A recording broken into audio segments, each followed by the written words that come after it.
கண்டு நாகம் வளர்ந்து காந்தர் வலுப்பாய் கண்ணி உடலாகி பெட்டாளிவனை பேருவியாகரனை கர்த்தாரிய கண்டு நிவந்தனையும் ஆசு மதுரம் சித்திரம் வித்தாரம் முதல் வாசு நெறி தேசே வழி அறிந்த மன்னவன்கான் ஏக சுழி முனையும் யுகமுகிவம் வரையும் ஆகம உடம்பறிவு அண்ட விண்ணக்கறிவும் முன்பின் ஆராய்ந்து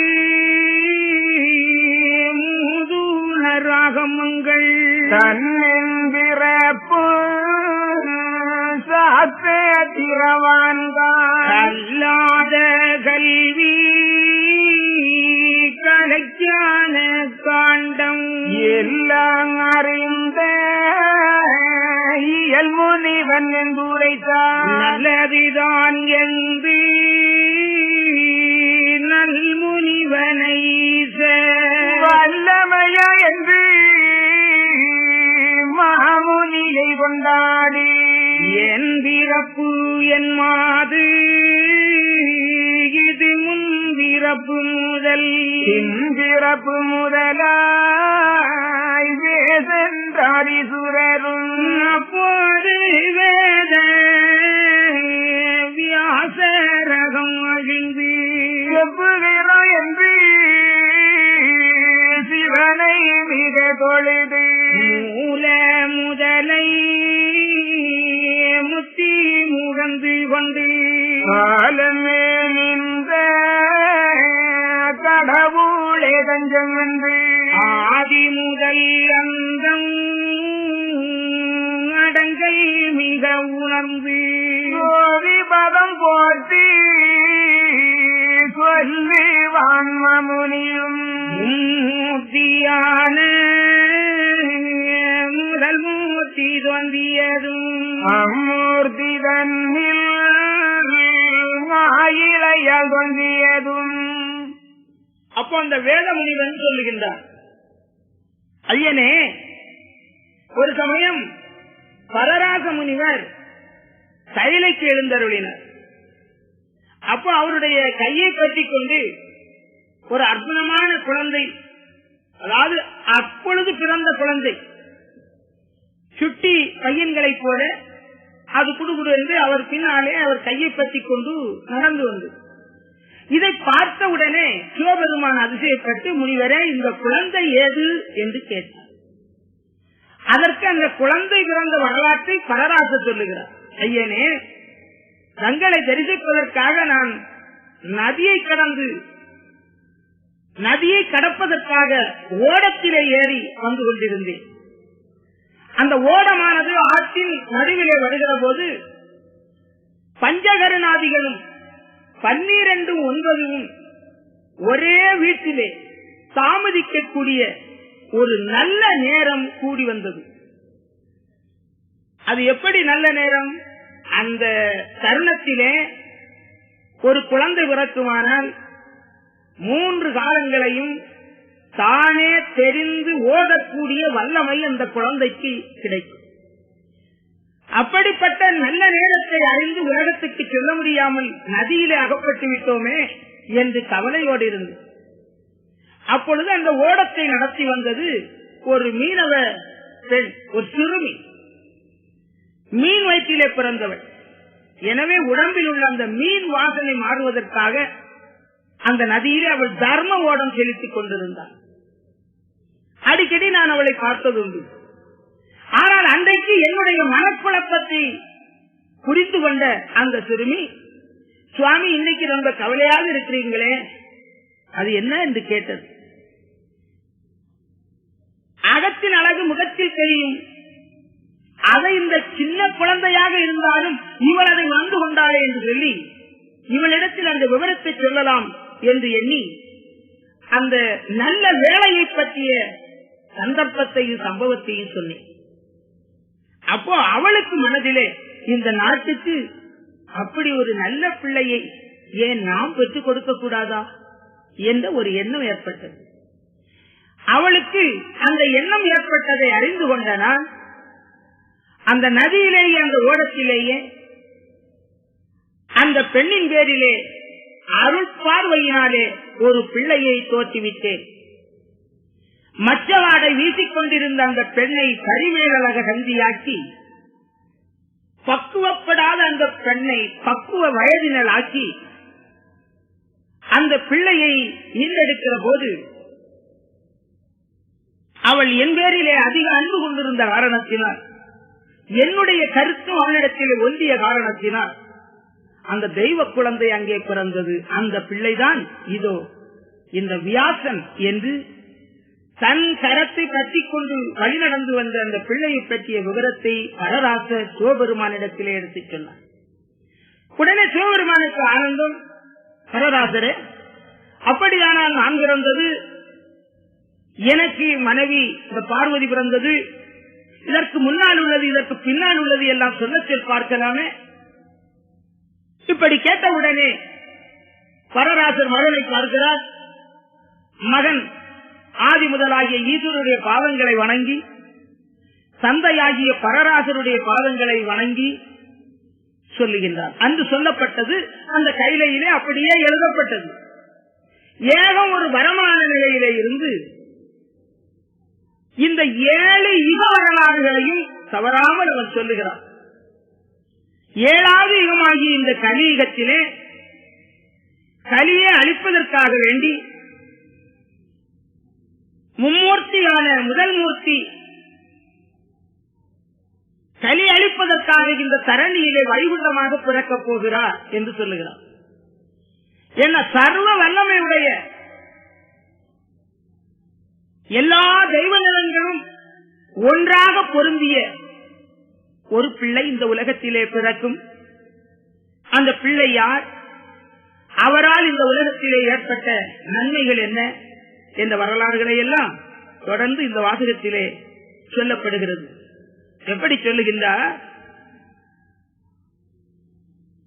ஆதி முதல் அந்தம் அடங்கல் மீத உணர்ந்து சோதிபதம் போற்றி சொல்லிவான் மாமுனியும் மும்மூர்த்தியான முதல் மூர்த்தி தொந்தியதும் அம்மூர்த்தி தன்னில் ஆயிழையால் தொந்தியதும் சத்திலே நாதம் தான் தோன்றி வந்ததும் வித்திலே நாதம் அதில் இன்றும் மிக தோன்றியதும் விந்திலே விட்டினதும் விரைவாக தொந்தியதும் அந்த முறை முதலாய் அந்த பிண்டம் வரையும் சொல்லியுகம் அதுதான்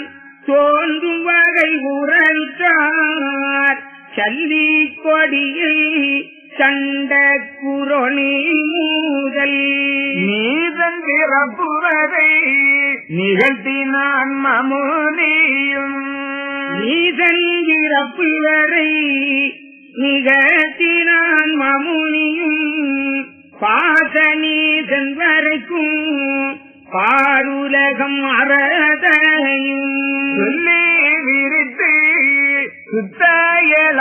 சுத்தயலாயுகம்தான் நல்ல யுகம் அதுதான் நடுவதும் சொல்லி மிக நல்ல யுகத்தில் வளரும் வளமும் அந்நாட்டை சொல்வந்துக்கு உள்ளேங்கரசால உன்னான நாரா எனரை மகந்திரனும் நல்ல வைகுண்ட நல் பிறவியால் வளர்ந்து வல்ல கலியுகத்தில் வாய்த்ததச்சனபுரியில் புதுமை மிகச் செய்து கொல்லாத வம்பர்கையால் அடி கல்லறிகள் அவர் பட்டு அம்புவியில் குடிதாழ்ந்த பேர்காய் கோபம் அதை அடக்கி நல்லோர்காய் வாழ்வட்டு நல்ல உபதேசம் அதாய் பஞ்சகரு நதிகளை கம்மலாய் தன்னடத்தி கொஞ்ச நாளுங்களித்து குதித்து உதித்து வளர்ந்து ஆடவராய் சமைந்து ஆண் பெண் போல இருந்து கேட அறியார்க்கு திரவியம் போல இருந்து பச்சை குழந்தை பருவம் ஆகியவன் கொடியாൾക്ക് மேவும் பருவம் போலும் சுத்த கிழவரை போல் சூரப்பிராயமும் மெத்த புலம்பி விழலும் விராயம் போலும் நாலு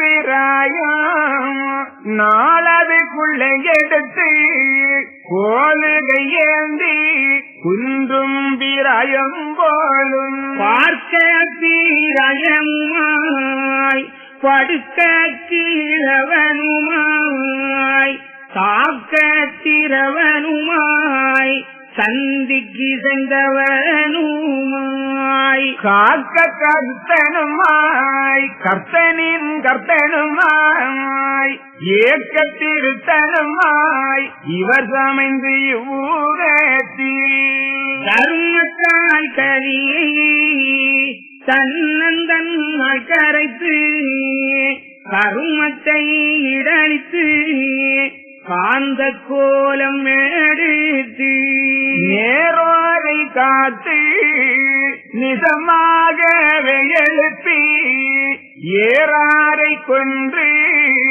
ஏழ் நரகிலும் பூச்சி யுகத்துக்கு ஊகம் வழக்கு எல்லாம் ஓரிடலத்து தொகுத்து நடுத்தீர்ப்பு செய்து மிக தெரிந்து ஆகாத பேரை எல்லா நரகமதி வாகாக தள்ளி வாசல்கனை பூட்டி சித்தத்துக்கு ஏற்ற செடத்தோரை தனெழுப்பி பத்தரை மாற்றி உற்ற பைம்பொன்னிற பொன்பாதி ராகவரங்கள் ஜனங்களுக்கே கொடுத்து வாகாக நல்ல வரிசை மிக கொடுத்து ஆண் பெண் உடனே அதிக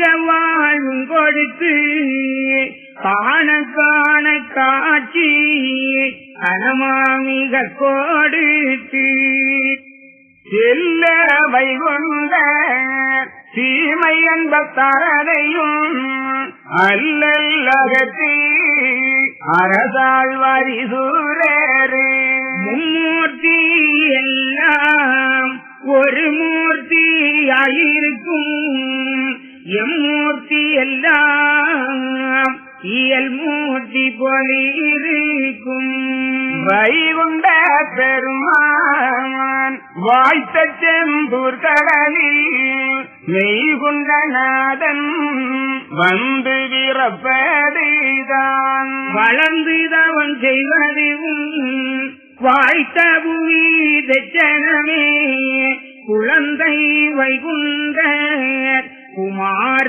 பீராய மட்டும்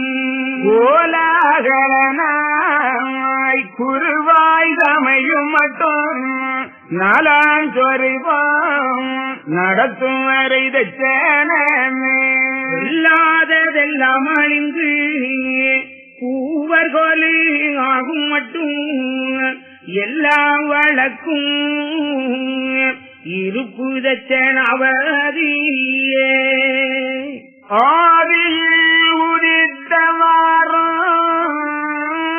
அரண் சிவதிரவி வாரும் ஓதிய யுகங்கள் வாரும் ஒவ்வொரு அசுரன் வாரும்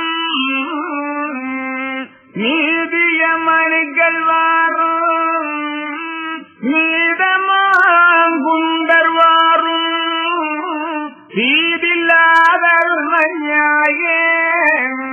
சிறப்புடவாரும் சொன்னான்.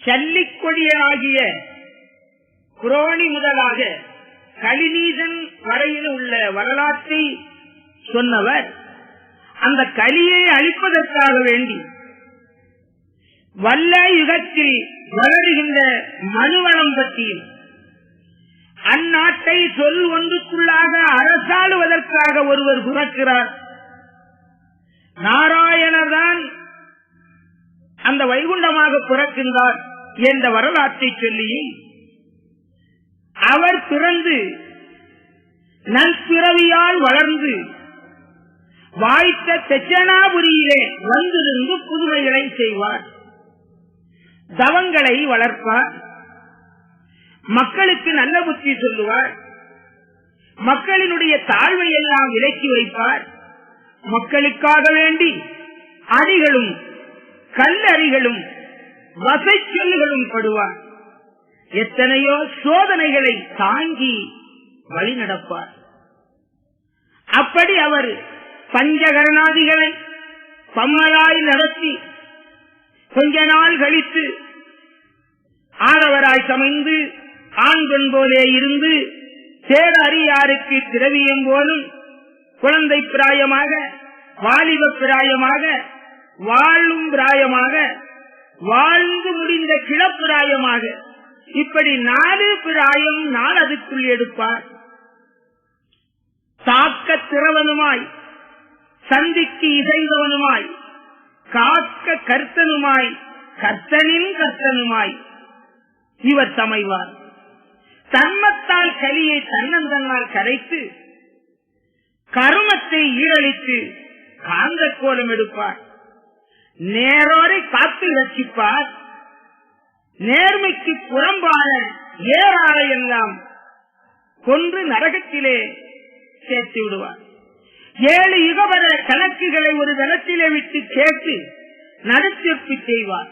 ஆகாத வேறையெல்லாம் நரகத்திலே தள்ளி ஆகாத நரகவாசலை கூட்டி சித்தத்துக்கு ஒத்த சிரத்தோரை தட்டி எழுப்பி பக்தரை மாற்றிட்ட பைம்பு நிற பொன்பதியிலே சாகாத வரம் கொடுத்து வாழ்வு கொடுத்து ஒரு குடையின் கீழ் ஆழ்வார்.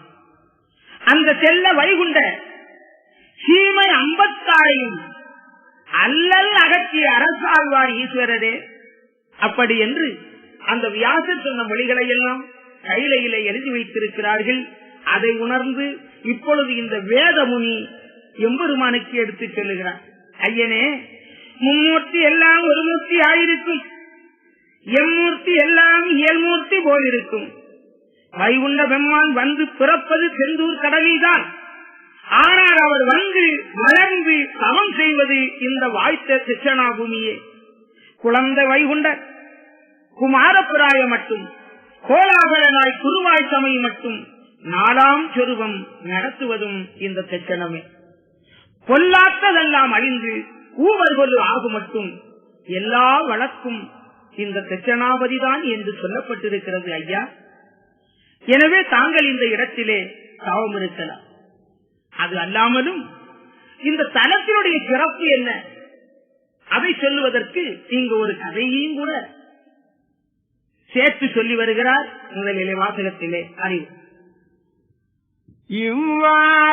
இவ்வாறெல்லாம் எடுத்து மிக மகுனிவன் அவ்வாறெல்லாம் உரைத்து அகன்றனன் மமுனிவன் துதி கொடு தன்னால் சிவகோவகிரியில் பதிய ஜீவமும் பதியந்தார போது நம்பி சுரரும் நாட்டினார முறையை இந்த பழமொழி போல் இசைந்த பூமி மகிமை ஜென்மபூமி சிவபூமி நல்லதுதான் நிஜம்பியாக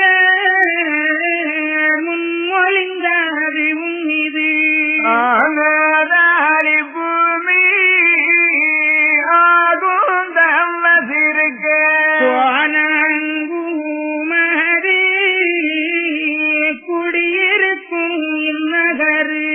சங்கு துறைமுகத்து சதகோடி அற்புதங்கள் எங்கும் மாதில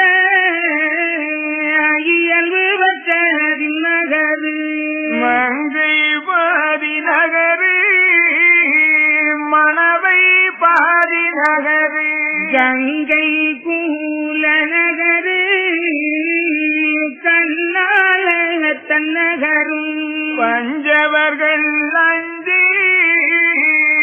பார்மன்னவன் நகரும் சஞ்சீவி தன்னகரும் தவத்தார் கூறு நகரு தெய்வகுல மன்ன சிறந்திருக்கும் குருநகரு சைவ மூலிமா தவத்து கீது நகரு மேலோக காட்சி விளங்கிருக்கும் நகரு சாலோக சாமி சார்ந்திருக்கும் இந்நகரு அரம்பை சீரிமாரடங்குனை நகரு பரம்பரிய சேர பவிசு கூறு நகரு வாயூரை நகரு வைகை கூறு நகரும் சாவி கூலாவும் சந்தவத்தி தன்னகரும் சொல்ல எளிவல்ல ஜகநாபுமி வளம் நல்லதந்த நாடு நமக்குகந்த நன்னாடு பசுவும் புலியும் பாபித்திருந்த நகர் கசிவும் என் நேரம் கரை புரளும் நன்னாடு அந்நாடு நாடு அறநாட்டுக்கு ஒப்பிடலாம் பொன்னாடு நாடு புரந்தர நாட்டுக்கு இடம் தவம் பெற்றோர் வாழ்ந்த தன்மை கூறு நாடு பாவம் மற்றோராகி பாவித்ததி நாடு நல்ல மாலை வளரும் நாஞ்சி வாழ நாடு சொல்லி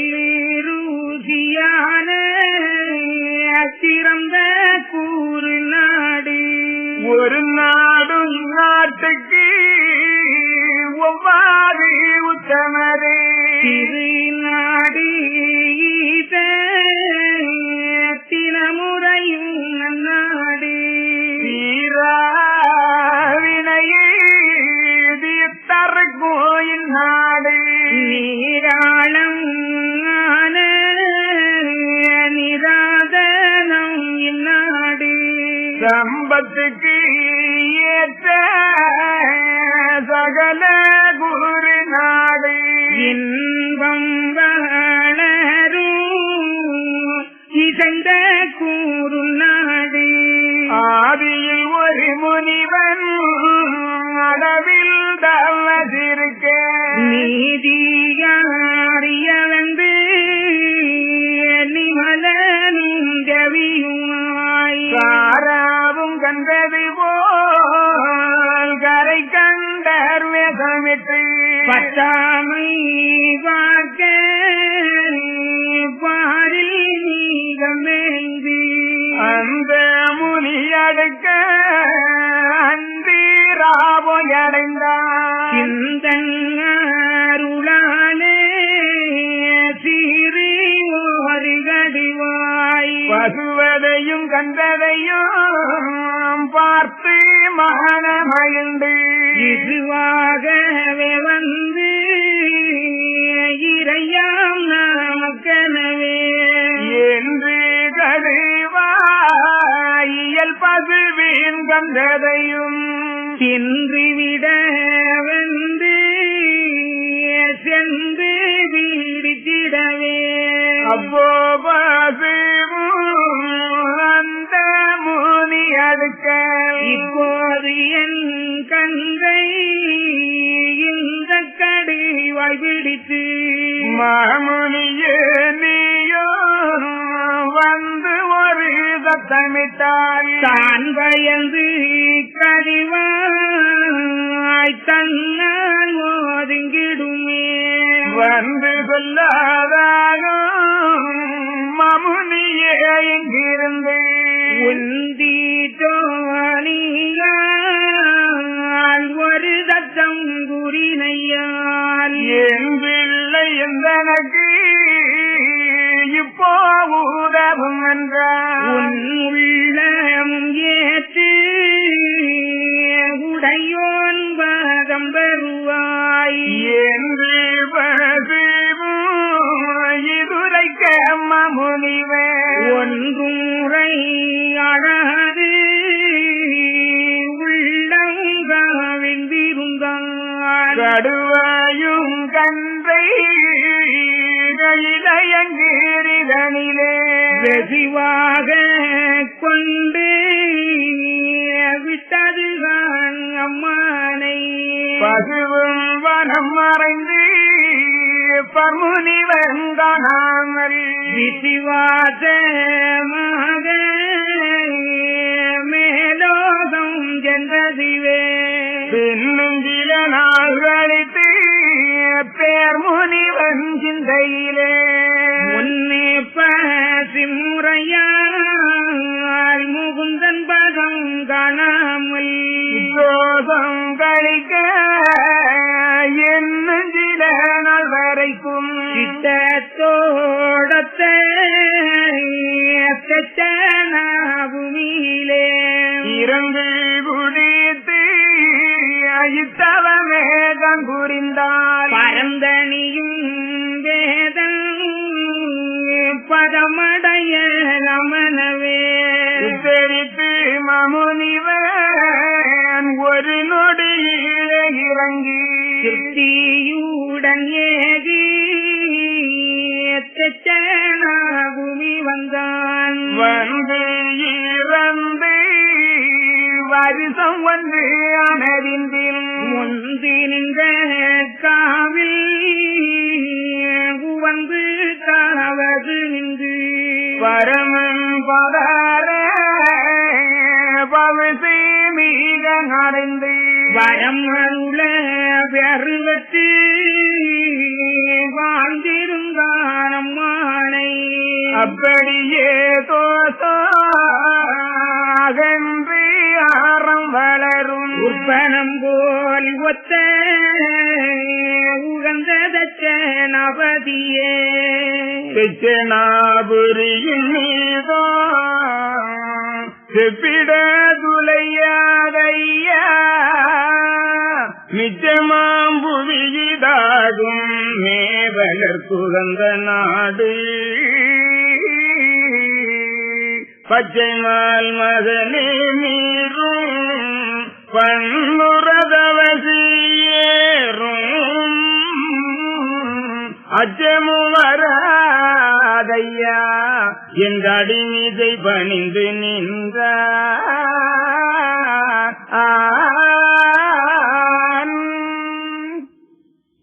இந்த தட்சணாபூமி நல்லவருக்கு உகந்த நாடு, சஞ்சீவி வளர்கின்ற மலையை கண்ணகத்தே கொண்ட நாடு, 5 பேர் பஞ்சவர்கள் ஆண்டிருந்த நாடு, மாயன் வந்து தாமதித்திருந்த இடம், சைவ முனிமார்களுக்கெல்லாம் உகந்த பூமி, தவபூமி, அநேக துறைமுகத்து அற்புதங்கள் நடக்கின்ற காட்சிகளை கொண்ட இடம், அரம்ப ஸ்ரீமார் வந்து சுனையாடி விளையாடிய இடம், பசுவும் புலியும் பாவித்திருக்கும், கசுவும் எந்நேரம் கரைபுரண்டு ஓடும், அறநாட்டுக்கு ஒப்பிடலாம், புரந்தர நாட்டுக்கு ஈடாகும், குறுநாட்டுக்கு ஒப்பமான நாடு, பாவமற்றவர்கள் பாவித்திருந்த நாடு, பாவியாக இருந்தாலும் அவர்களுடைய பாவத்தை போக்கி பாவமற்றோர் ஆகி